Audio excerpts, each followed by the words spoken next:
Avant de s'affronter ce mardi, Arsenal et Cardiff ont rendu un vibrant hommage à Emiliano Sala, porté disparu.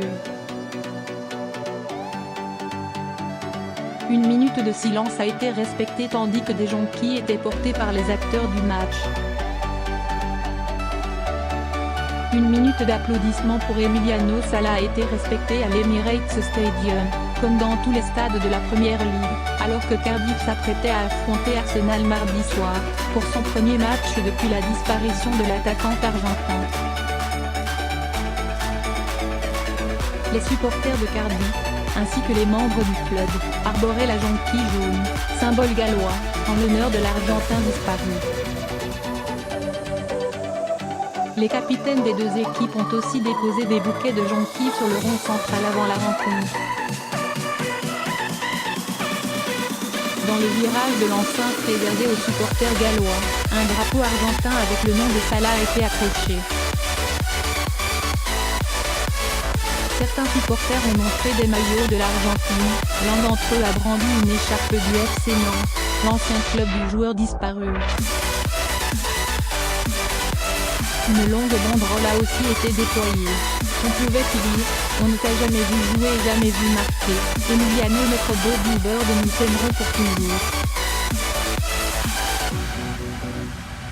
Emiliano Sala et David Ibbotson, le pilote, voyageaient à bord d'un monomoteur Piper Malibu qui a disparu des radars lundi dernier, à une vingtaine de kilomètres au nord de l'île de Guernesey, alors que l'attaquant rejoignait son nouveau club, venant de Nantes.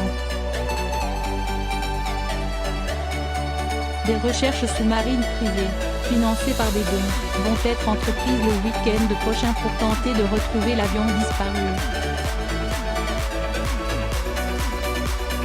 Les autorités britanniques avaient mis fin aux recherches jeudi dernier. Dans le programme du match, Arsenal a aussi rendu hommage à Salah, incluant le joueur dans l'effectif de Cardiff, remplaçant son numéro par une jonquille.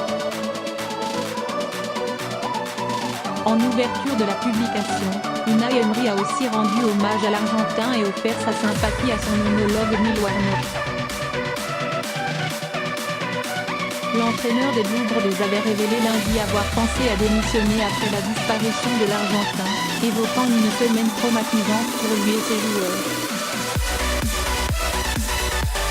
Le capitaine des Gunners Laurent Koscielny, absent mardi en raison d'une contusion au visage, a comparé l'atmosphère de la rencontre à celle de ses matchs avec l'équipe de France pendant et après les attentats de Paris en 2015. C'est parfois difficile de jouer certains matchs. Il faut être professionnel, mais on ressent aussi l'émotion, la tristesse autour de soi, a-t-il écrit dans le programme du match édité par Arsenal. Je suis très content que les recherches se poursuivent, a ajouté le Français, insistant que la famille a besoin de trouver quelque chose pour faire son deuil. Beaucoup de gens, joueurs et fans ont aidé à financer ces recherches. Cela montre que le football est une grande famille. Quand quelque chose de triste arrive, on se rassemble et on s'entraide tous, a-t-il estimé.